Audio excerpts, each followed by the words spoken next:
Donna, I just wondered if you heard about this latest brouhaha with Chelsea Handler, who got interviewed by Esquire magazine, and she said that she was almost Cosby. Yeah, I love how she's making Cosby into a verb. I think that the entire comedian circuit is really, the guy's name is toast no matter what happens. But what was interesting to me about the Chelsea Handler story is that her story is essentially one day I was at a show with Bill Cosby and he invited me to his room and it seemed creepy. So, according to her version of events, she was almost Cosby. Something could have happened if her friends hadn't been there. So, she should be in this club of people that was allegedly assaulted by him. And to me, that's taking it too far. Since when is that a badge of honor that you want to be included in this circle of friends that had this horrible real life experience happen to them?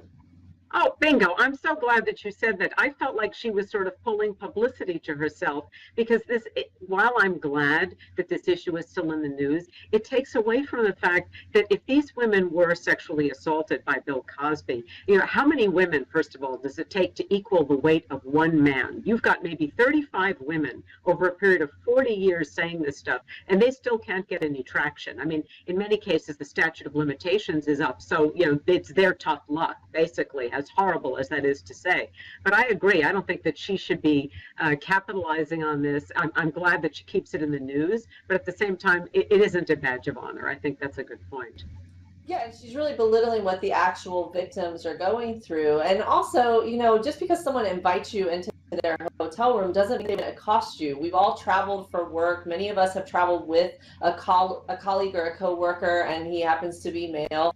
So he's supposed to feel uncomfortable if you need to do work at night in a hotel room. There's got to be some boundaries there. On the other side, there's stuff happening in the media all the time where maybe we should assume that we're being devalued by men because did you read about what happened with Monet Davis, the phenom baseball player? Mhm. She can't even be successful without being attacked online. Well, that was really horrible that you've got this college guy, Castleberry, who's at Bloomsburg, who calls her a slut because he didn't like the fact there's a 13-year-old baseball phenom. She's getting too much attention.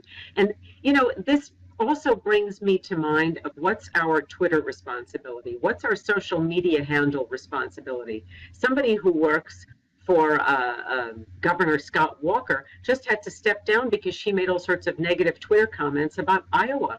And we really have to think, Monet Davis was big enough and compassionate enough to say, oh, I forgive this guy. He's worked hard to get where he is. Put him back on the baseball team. You should reinstate him. But I take a hard line about this. I really think that that's the wrong thing to do because what we're saying is you can talk any way you want about a girl, about a woman. You can say whatever kind of filth you want, whether it's a political candidate or anything else, and you can drunk tweet, as it were, and you don't ever have to take responsibility. You can say, oh, I'm sorry. Are you sorry for what you did, or are you sorry because you got caught? Well, my question is, was the punishment too severe? Because yes, they removed him from the teams, because of that. But at the same time, he wasn't threatening her. He was making a derogatory statement. Was it because she was a minor that they did that? I mean, those types of drunken statements happen all the time. And while I don't like the idea of a young woman being welcomed into our club of being accosted online, at the same time, I don't want to be coddled either. And people are going to say mean things and they're going to hurt my feelings. And now she was put in a negative position. What's she supposed to say? No, he's a jerk face. Keep him off the team. She has a brand, But that that's exactly my point. She is put in the position, oh, he probably didn't mean it. Why don't you accept his apology? You see what I mean? Everyone is saying right. that she's a At 13. hero because she did accept his apology. But what if she didn't? Now, what about Right. the Kurt Schilling? That was a more serious situation where because people don't like him, they were saying all sorts of filthy things and threatening rape and saying all sorts of horrible stuff to his daughter who just got accepted to college. And he has actually taken legal action against these people and finding them. I think that's something that we really need to look at in our society. It's almost like FBI dealing with cybercrime because now they have a whole new list of crimes that they never even thought of before. And Well, the it's social interesting as media a deal. sports fan, right? As a sports fan, to me, it's interesting because this stuff has been happening for years, but we just didn't have the medium to track it publicly. Years ago, when the Rockets were in the championships, the Sam Cassell, I believe it was, he had a sick daughter, and there was a fan that just was upset at how he played, and he said some horrible, disgusting things about his dying daughter.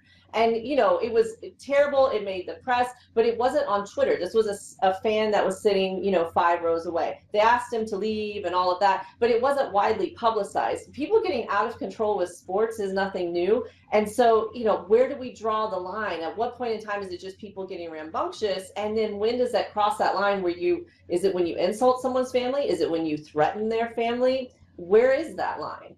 Well, I think the line has to really be about a threat, but that's what I want. That's what I'm asking is just how far can you go? What is okay that you can keep your job while threatening somebody online so that they're afraid to walk out of their house because they don't know if they have a stalker or not. I think that we have to be very careful about not taking this stuff too lightly because otherwise, don't we degrade the society? People can get away with saying anything. Oh, I didn't mean it. Oh, I was drunk. Oh, they try to get away with having an anonymous Twitter handle. You put your stuff out, Shauna, under your name, as I do. I'm Anita Finley. Everybody knows who that is. My picture is next to my name when I'm writing something. So I have to take responsibility for every word. And that's a kind of a discipline. And I guess I kind of resent it when people want to blog under, a big toe number 43, and then they get to write whatever they want and perhaps scare and threaten other people, and there's no responsibility for it. I think Everything they that, want about women, but not about Iowa, right? yeah, exactly. We're like, don't you dare Exactly. insult Iowa. We can call everybody every name in the book, but my goodness, let's not insult Iowa or your career is doomed. Oh, that's pretty frightening, isn't it? And is it interesting that Iowa still has so much clout in the presidential politics when up until this year they never had one woman sent to the legislature. So that's another happy topic for Oh, and another I'm time. sure we'll cover it next time because we've got a lot of ground coming up with 2016, Anita. Absolutely, I'll be there. Be there or be square. So good to talk to you, Shauna. Thanks so much. I hope that you guys will keep sticking with us for another edition of Dare We Say.